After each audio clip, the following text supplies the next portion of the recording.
Your Steve Jones Show podcast is loading now. The Steve Jones Show podcast is sponsored by Purdy Insurance. Visit Purdy Insurance on Market Street in Sunbury or visit online at purdyinsurance.com.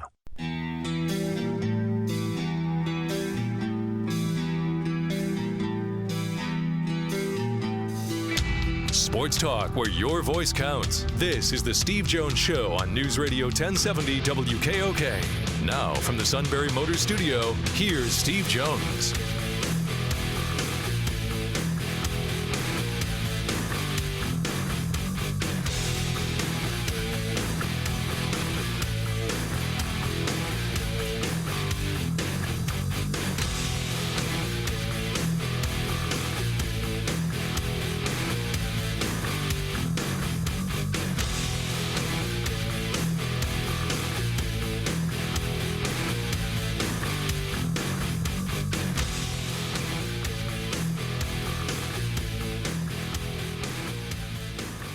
Good afternoon, everybody. It is the Steve Jones Show as we start off a new week. Matt Catrillo here with you. Steve will soon be there from the Sunbury Motors Studio. Sunbury Motors, 4th Street in Sunbury. Sunbury Motors Kia, routes 11 and 15 in Hummel's Wharf, and online at sunburymotors.com. Ford, Kia, Hyundai, a great selection of pre-owned inventory, and whether you're buying the pre-owned inventory, the new cars, and all that inventory, well, you have a sales staff that is there for you and not just there for the sale with whatever car you choose to get. And you have a service department that is there with the diagnostics, with the inspections, with all the routine maintenance when it comes to that current vehicle. It's all part of the Sunbury Motors guarantee. And it's all at Sunbury Motors, 4th Street in Sunbury. Sunbury Motors Kia, routes 11 and 15 in Hummel's Wharf. And online at sunburymotors.com. And, of course, every Monday show brought to you by Purdy Insurance, Market Street in Sunbury, or go to purdyinsurance.com. Home, auto, life, business, RV, boat. Good to see the boats back on Lake Augusta, let me tell you. It is just not summer in the central Susquehanna Valley without seeing boats on Lake Augusta. Good to see that. But if you need insurance for that boat, you have the Purdys right there on Market Street in Sunbury, or go to purdyinsurance.com to help you out. The true pros in insurance needs. And, of course, next Wednesday, we've got the Purdy Memorial Golf Tournament at the Susquehanna Valley Country Club to benefit the Greater Susquehanna Valley YMCA, as we do each and every year. Always a fun time to see everybody, all the Purdys. Steve comes out, of course. We'll do the show live. Everybody that comes out. It's always a fun time. I won't be there this year, unfortunately. I'll be on vacation next week. But the suit will be there live with Steve from the patio at the country club. So still we'll look forward to that. And, again, it's Purdy Insurance, Market Street in Sunbury, purdyinsurance.com. We got a lot to get to today, a lot to recap. Deshaun Watson's suspension has finally been handed down from the independent investigator, Sue L. Robinson. We'll get into that in a sec. First day of fall camp for Penn State football. Good to see football back in order, and we are exactly 1 month away from the first game of the year of this 2022 season. Penn State at Purdue on a Thursday night. So the countdown to the season officially on in Happy Valley, and this is getting to be the exciting time of the year as football season, college football season, less than a month away now from returning. Penn State football exactly 1 month from today. And now we get to see all of the questions start to get answered somewhat before they hit the field against the Boilermakers on September 1st.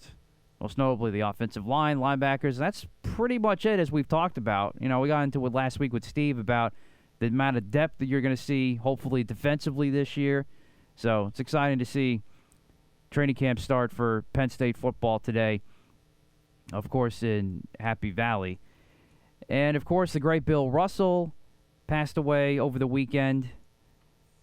A lot of remembrances of him throughout the course of the day today with that happening over the weekend. And his legacy, not only on basketball, but, of course, as well in civil rights matters and things like that. So I'm sure Steve will have some thoughts on on Bill's legacy and Bill Russell's legacy. And a couple of trades coming down as the MLB deadline, the trade deadline approaches tomorrow. We will have Tim Kirkshire of ESPN on Wednesday at 4:06 to break down all the moves that we'll see by then. And the big one today was the Padres getting the Brewers closer Josh Hader in a deal with a lot of prospects in return, plus their closer in return. The Yankees get the Cubs reliever Scott Efros from the Cubs. They give up their number 7 prospect rated on MLB.com, so we're loaded there. But, of course, Case, we've got Deshaun Watson to talk about. Number 7? Yeah. Oh. What's the difference between him and the 6th guy? It doesn't matter because I'm fine with this trade. I really don't care.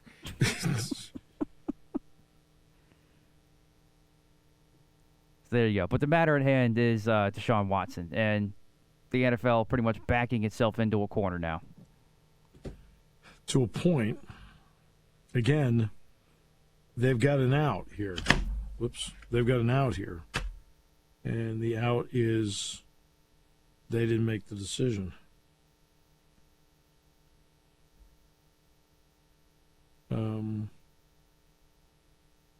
So, see what I'm saying? Right, but they can still appeal, and which means Goodell makes the final call, and that's what everybody's calling them to do now. Except, let's be honest about it, okay? Who's done more, the legal system or the NFL right now? I don't disagree. I'm not making any pronouncements here, okay? I'm saying, though, if you're sitting there and looking at the two, I hate talking about this stuff. To be honest, I do. I hear you.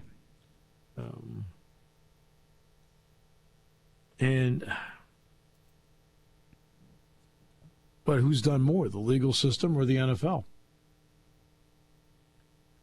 It's amazing how the hue and cry is about the league. Yet they brought this to 2 grand juries and they couldn't get an indictment.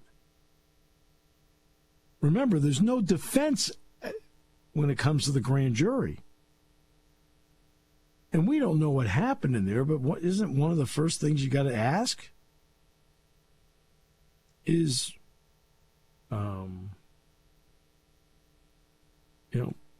okay, why? Why wasn't he indicted? What the heck was said in there? Now, we don't know that. That's what.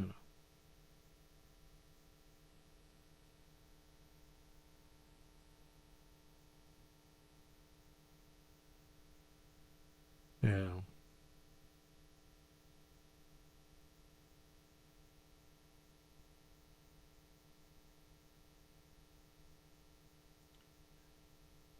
Yeah, 6 games. I mean, I thought he was going to get. I thought he deserved a season, and I thought that they would go half a season, or maybe slightly half.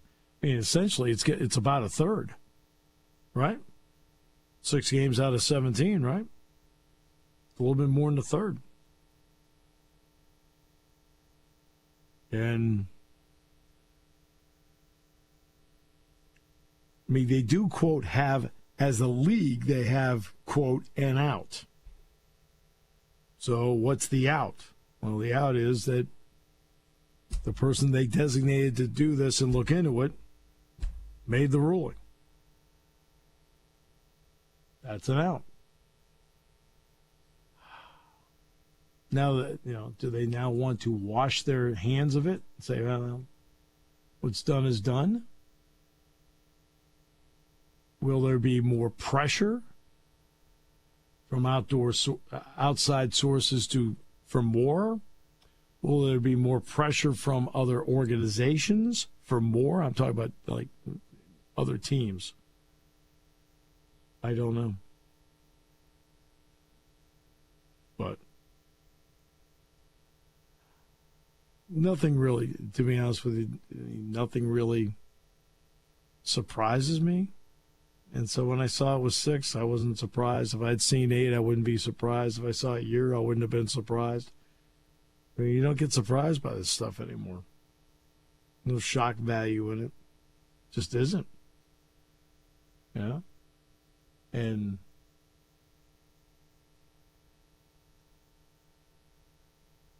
I don't know.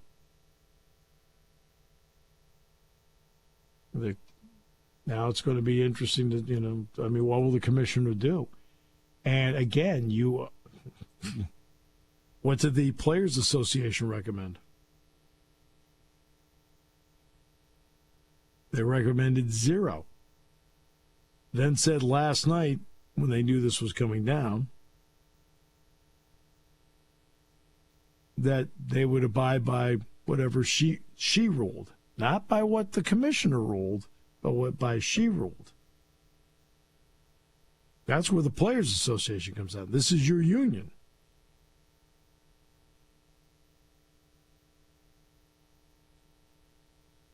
And there are 2 elements here that come into play. 1, he went to 2 grand juries and was not indicted. Okay? And that's a big part of this. And 2, another entity made this decision through her own investigation. Look, leagues are not equipped to do stuff like this. They just aren't. Where's a league equipped to do a sexual assault investigation? How are they equipped to do it?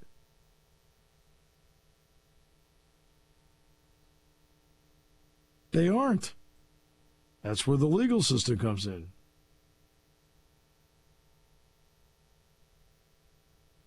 And by the way, he settled with 4 more of them, by the way. He settled with 4 more.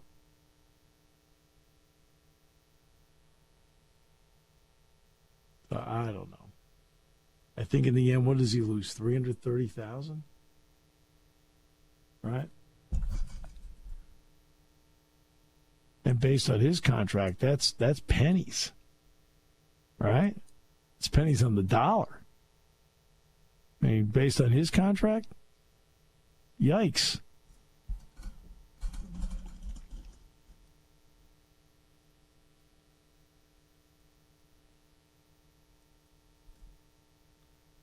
All right.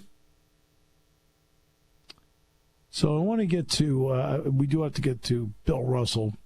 I know you want to talk about Aaron Judge. I mean, you saw this massively incredible historic home run he hit. I did. He is the second fastest to 200 home runs. Do you know that? I did know that. Yeah, and you want to know what? Here's the other stat. He's 30. All right, so he's 514 behind Ruth. Not going to get there. All right, so, he finally is having a season where he's healthy. I don't mean to rain in your parade, but I see stuff like that. It's factually accurate, but he's 30. He's not, he's not going to get there. If he was 26, I'd be like, holy golly, he's 26. Man, how many is he going to hit? Not at 30. Now, could he get to Barry Bonds? After 101 games, Judge has 42. After 101 games, Bonds had 42. Now, that's interesting. Right? Now, that's interesting, right? Absolutely has a shot for that. Until he faces really good teams. He's not good against good teams. I mean, Mets, Astros, he flails. Royals beats him up. What was it like watching a minor league team? It was just that, especially the 6th inning of the game that I was at, where 3 errors helped the Yankees extend the lead. They're terrible. And then they were all routine plays, too. Yeah, that was pretty bad. Not good. All right. Take a break. Come back with more in a moment. Brought to you by Purdy Insurance here on News Radio 1070 WKOK. When car repairs get difficult, Well, I just don't know. Me neither. we get good. Sunbury Motors. More than quality new and used cars, Sunbury Motors specializes in complicated auto repair diagnosis. They can handle intricate repairs and even complete auto body with service open Monday through Friday, 7 till 4. And Sunbury Motors has made simple repairs easy. Maintaining your vehicle is necessary. Finding the time to do it is difficult. Welcome to Sunbury Motors Quick Lane. Open 7 till 4, Monday through Friday. Just walk in or call ahead. Relax in their remodeled waiting room with Wi-Fi, beverages, and snacks. While Sunbury Motors factory trained techs take care of your oil change, tire alignments, brakes, and inspections. Quick Lane, 6:30 to 6, Monday through Friday, Saturday, 6:30 till 2. Sunbury Motors, Ford and Hyundai, North 4th Street, Sunbury. And Sunbury Motors Kia, routes 11 and 15 in Hummel's Wharf. We take the out of auto repair. We have been talking about the 20-plus lawsuits against Deshaun Watson for a year now, essentially, and so many lawsuits accusing him of sexual misconduct and other similar allegations.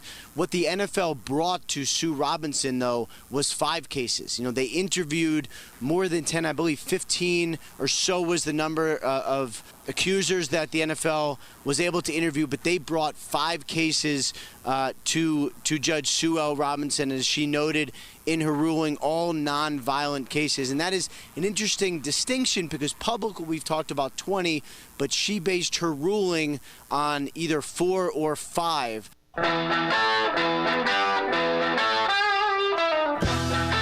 mean, it's interesting. I mean, it's Tom Brady got 4 games for deflated footballs. Okay, Josh Gordon 78 games because of marijuana. Vincent Jackson got 3 games because he was driving without a license. Plexico Burress got 4 for shooting himself in the leg. Calvin Ridley, a full season for making a bet that his team was going to win when he actually wasn't playing in the game. This is 6 games. Now, he was a healthy scratch all of last year, but it's a head scratcher, but this is not one that Roger Goodell made the decision on. The question will now be whether he steps in the next 3 days and does something different.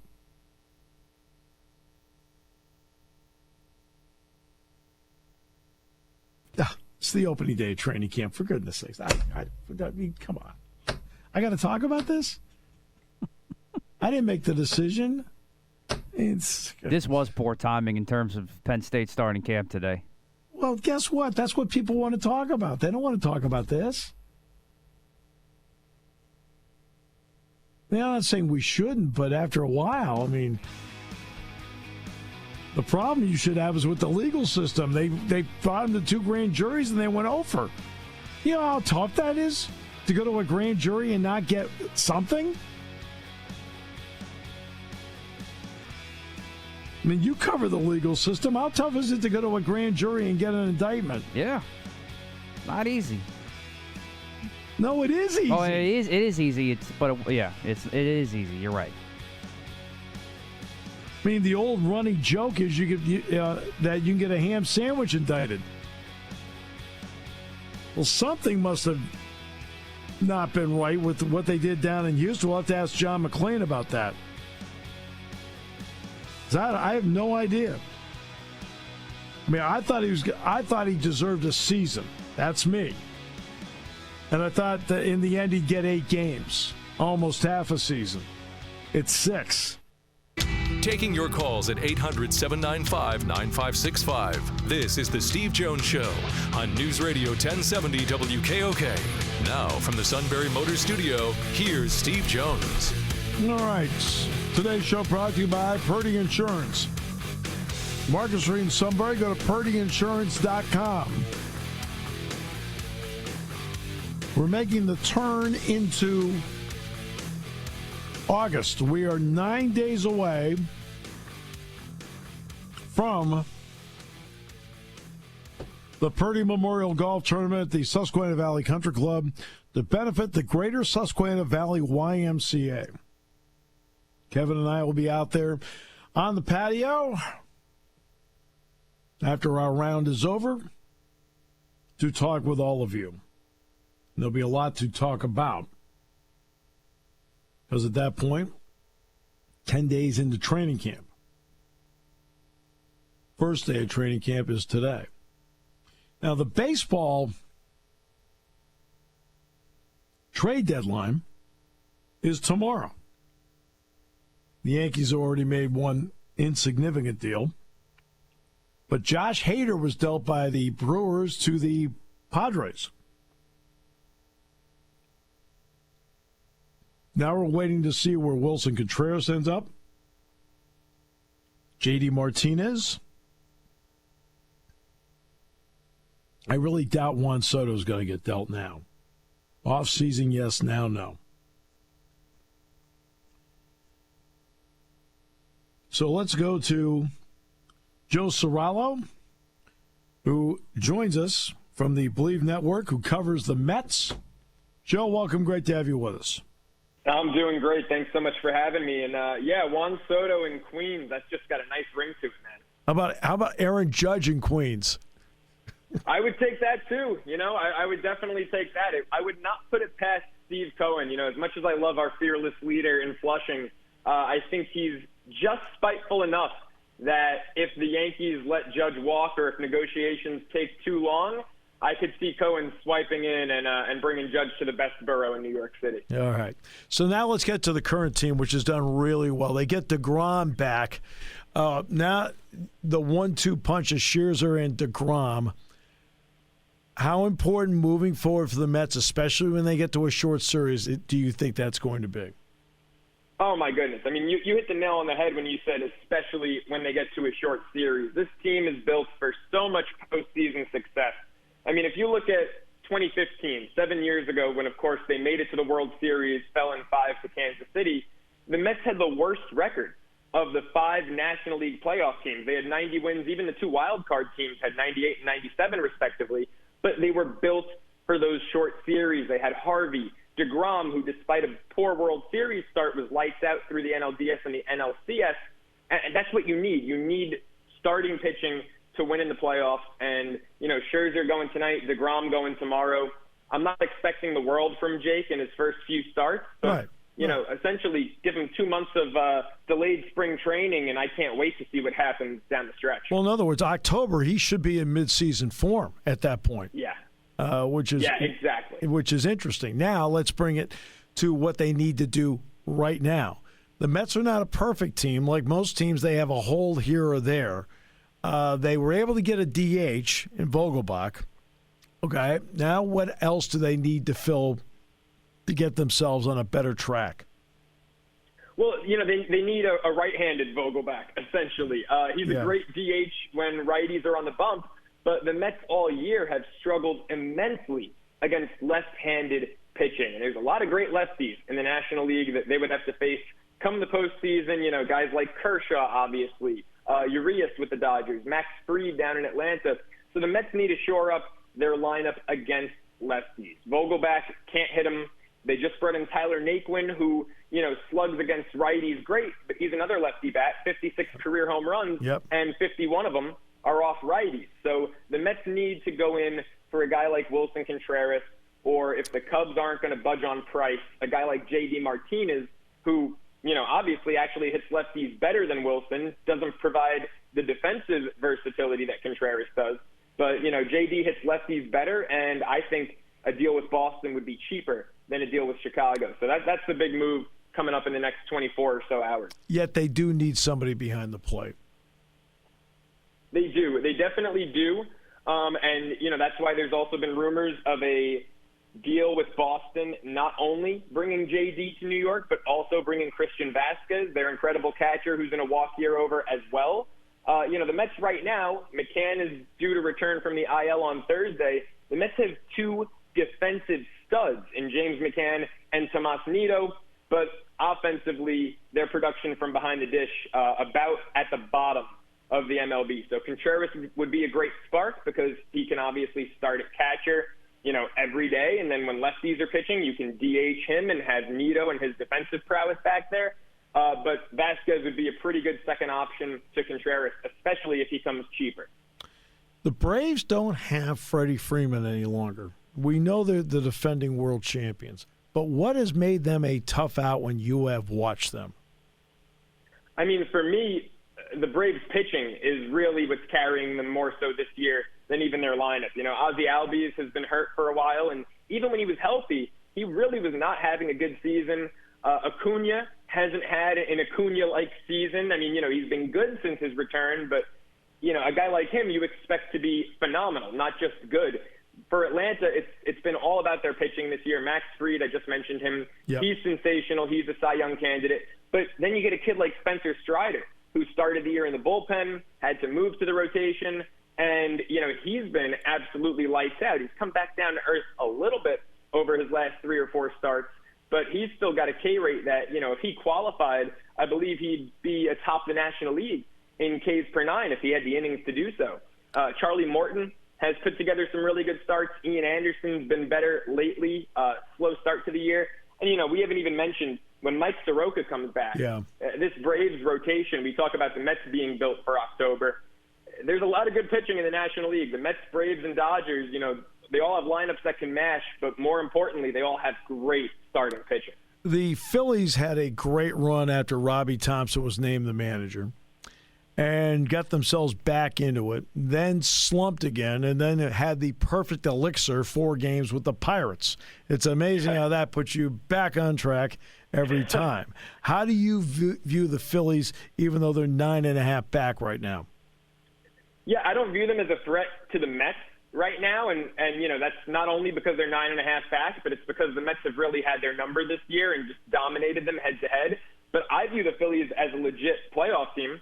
I think that they're gunning for that newly added 6th seed in the National League, and it's going to be interesting because right now when you look at a team like, you know, the St. Louis Cardinals, for example, and they're talking about maybe adding Soto. I know that they were looking at Ohtani, even though it just came out that per John Heyman's report, the Angels aren't going to move Ohtani. But, you know, the Cardinals are gunning for that 6th spot, and they're talking about going all in. I think the Phillies right now are in a better position for it than the Cardinals, and the National League East is just such a great division. I do Bleav you're going to have 3 playoff teams come out of it. Right. From the Mets' point of view, who would the Mets be concerned about in terms of somebody that moves to another team? Who would they be worried about in that vein? Well, the obvious answer is Soto going to the Dodgers. You know, it's been reported that there's 3 finalists in on him, and it's St. Louis and San Diego, who I think have a better chance because of, you know, I think that they have more depth and more MLB players that they'd be willing to part with than the Dodgers. But, you know, the Dodgers kind of lurking in that 3 spot for him. If they get Soto, I'm scared. But at the moment, you know, the only team in the entire MLB, and maybe, you know, as a Met fan, we haven't won a World Series in, you know, since 1986. So maybe it's a little cocky of me to say this, but the only team across either league that scares me is the Houston Astros. And so I would say what worries me with the Astros at the deadline is that they're heavily in on 2 guys who I'd love the Mets to get, and that's Josh Bell and Wilson Contreras. I've actually been on record saying it for over a month now that when it comes to a bat, Josh Bell has been my most desired guy, but Mike Rizzo seemingly doesn't want to deal with the Mets. So Josh Bell to Houston seems like a sure thing, and, you know, that scares me should both of those teams end up facing each other in late October, early November. What did you think about the Josh Hader deal from Milwaukee to San Diego? I love it for the Brewers. I mean, the Brewers have, you know, so many teams get desperate around the deadline and they start looking for bullpen help. The Brewers have an embarrassment of riches at the back end of their bullpen. Yes, and do. I don't even think Josh Hader was the best relief pitcher on that team. To me, it's Devin Williams, who, you know, is right up there with Ryan Helsley, as I think you could argue for the 2nd best reliever in the National League behind only Edwin Diaz. Williams, to me, will slot in beautifully in that closer role for Milwaukee. I think Rogers, despite having 28 saves, is going to be more of a lefty specialist / 8th inning guy. And when you look at guys like Dinelson Lamet, who, you know, they also pulled in this return for Hader, don't forget Lamet, I know it was a short season, 60 games, he was 4th in Cy Young voting in 2020. In fact, from 2019 to 2020, the guy averaged 12.5 Ks per 9. So he's got filthy stuff if the Brewers can really channel it. And then they got some good prospects. Robert Gasser, the 7th-ranked prospect in San Diego's farm system. He's a lefty. You know, his last name is Gasser. The guy throws gas, but he's also got great off-speed stuff. And then you've got Esteury Ruiz, who, if you look at him in terms of his ranking, he's only the 28th prospect in their system, but he's gone from AA to the big leagues this year. And in the minors, hit a combined .333 with 15 home runs. So the Brewers need outfield help. Ruiz can provide immediate outfield help on a team that, you know, not too long ago actually cut Lorenzo Cain. So I think it was a great deal for the Brewers. The Mets recently took the 2 that they played against the Yankees, which, of course, means you've now seen it up close and personal. How good are the Yankees? The Yankees are a really good regular season team, but I don't think they're built for postseason success because I think the Yankees desperately need pitching help. You know, they've got a great all-or-nothing lineup that when you're playing in a bandbox where it's 314 to right and 318 to left, it can win you games against the Kansas City Royals by scores of 11-8. But when things come down to Justin Verlander and Luis Castillo and Alek Manoah, all of a sudden it's going to be tough for the Yankees because if they're not hitting home runs, they're not scoring runs. And we saw that, you know, against the Mets. They scored 5 runs in that series, and 4 of them were due to the long ball. 52% of the Yankees' runs this year have been from home runs. Yeah, that's a great number. I didn't have that number on me. So that just further validates the point that if the Yanks aren't hitting the ball out of the park, they're not scoring runs, and they just don't have the pitching to be winning games 2-1, 3-2. It's why I said the Astros scare me so much because if I'm a Mets fan and the Mets hold the Yankees to 3 runs, I'm walking away going, oh, the Mets probably won that game. Mm-hmm. If I hear that the Mets held the Astros to 3 runs, I'm thinking, well, did they hold us to 2? The Yankees don't have the pitching to really scare me in October, but, hey, that lineup, it's definitely a good one. Yeah, no, obviously it's an excellent lineup. Even though they made such a horrible move by getting rid of Joey Gallo. I'm just kidding. Benintendi really, I think, will help them a lot along the way. On the Mets this year, who surprised you? Ooh, I mean, Taijuan Walker has to be the guy, right? It's like he has been the model of consistency for this team. When Max Scherzer went down on the IL for 6 weeks, Jacob deGrom obviously was originally supposed to come back in June, and now it's August 2nd he'll be making his season debut. Taijuan Walker really kept things steady. You know, they brought in Chris Bassett, and everyone instantly, oh, Chris Bassett's our number 3 guy. He was an American League All-Star.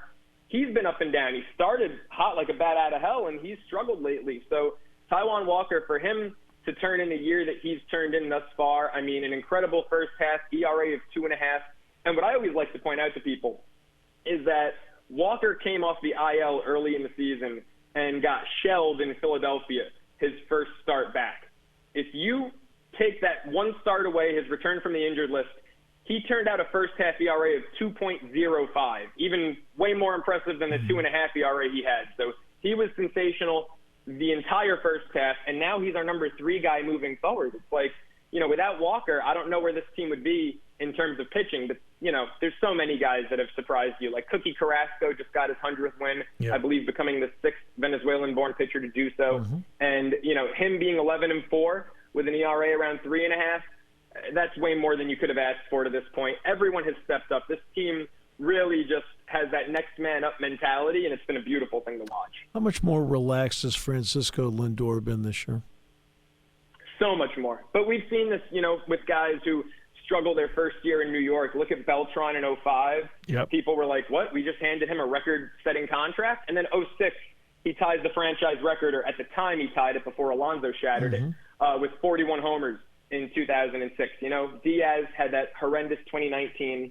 Now it's not even close. He's the best reliever in baseball. So Lindor got his New York jitters out of the way. And if you look what he did last year, from June on, he was a top 3 offensive shortstop. It was really just a horrendous first 2 to 3 months last year. Obviously he got back on track late in the season, had that 3 home run game where him and Stanton were going at it on Sunday Night Baseball in the Subway Series. And that's rolled over into this year. The guy didn't make the All-Star team this year, that's just how deep the National League is at shortstop. Swanson and Turner are both having otherworldly seasons, but Frankie Lindor's got 70 runs batted in. The 260 average is a little light, but batting averages are light all around baseball, so I'm not too worried about that. He's been sensational this year. And then there's Edwin Diaz. Everybody, I think, aches to have a closer like this. I mean, he's got 23 saves. He's got 26 hits. He's given up in 41 2/3. I mean, he's just been cooking along at 18 strikeouts per 9 innings. Your thoughts on watching Diaz and how confident is Citi Field when he takes the mound? Man, when those trumpets start playing at Citi Field, game's over. The Mets are, 52-0 when they lead after the 8th inning? Yep. I mean, it's been unreal. And you mentioned the Yankees scoring 52% of their runs on the long ball. I think Diaz has struck out 52 or 53% of the batters he's faced this season. Yep. He's doing what Chapman did when he first burst onto the scene. In terms of strikeout numbers, he's absolutely sensational. The Mets have had some great seasons from closers. They've had some great closers, going back to Johnny Franco, a few years of Billy Wagner. Julius Familia had career years with the Mets. There's never been a guy, maybe Wagner in 06, but outside of that, there's never been a year where I've been so confident in the 9th inning that we've got the game. Even when Familia had 50 saves, a lot of them were shaky. A lot of them, resulted on a guy getting into scoring position at some point. With Diaz, it's like you could really turn the TV off in the 9th inning, and that's just such a rarity in baseball. There is nothing like having a no-drama closer. I mean, it's so rare, man. It's amazing. Mariano Rivera, there's nothing like having a no-drama closer. You're like sitting, oh, good. It is so good to see him out there. Absolute pleasure. Thanks so much for being with us today. Appreciate your insight. Yeah, thanks so much for having me. Boy, it is not big on the Yankees. Wow. Oh, he's just a typical Met fan backstabbing the Yankees a little bit. He is underselling them. I don't want to say big time, but he's underselling them. Hello, have you not been watching the Yankees bullpen all year? It was one of the best bullpens in the league. You want to talk about the starting pitching? Fine, I get that. Line up against good pitching? Fine, I get that. But the Yankees bullpen has won them a lot of games. Why did you deal for bullpen help? Because Michael King's hurt. That's the only reason why. And Loaiza is not dependable. And Green's out for the year. Exactly. They're only doing it to get another arm because they're injured there in that spot a little bit. It's not because of lack of talent. Clay Holmes had a bad day yesterday, but it happens. Very, very emotional. I'm just saying, like, if you're gonna be a typical Met fan and go that route, at least know what you're talking about. That's all I'm gonna say. He speaks highly of you. Like, come on. Seem upset. Because he's not right in his Yankees assessment. I'm sorry. He's bleeding a little too much orange and blue rather than actually seeing what's happening across town. Okay. Just me.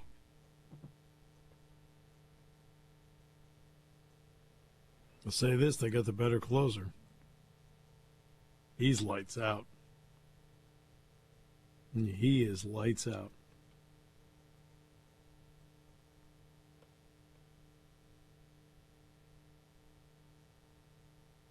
You okay? I'm good. I just can't ignore stupid, that's all. As you know. How many times have the Yankees beaten the Mets this year? Listen, the Mets have better pitching overall. No, I get it. But don't tell me the Yankees bullpen stinks. How many times have the Mets, the last game between the two, right, when the Mets and the Yankees played, who'd the Mets score the winning run off of? The bullpen. Well, yeah, it was against the bullpen. But you're talking about a 3-2 game. Calm down. Calm down. Ooh, you only scored 2 runs. Yeah. It was on a 2-run homer. Exactly. I get that part. You're not very good at manufacturing runs. I think Toronto eliminates you. You're done. All right.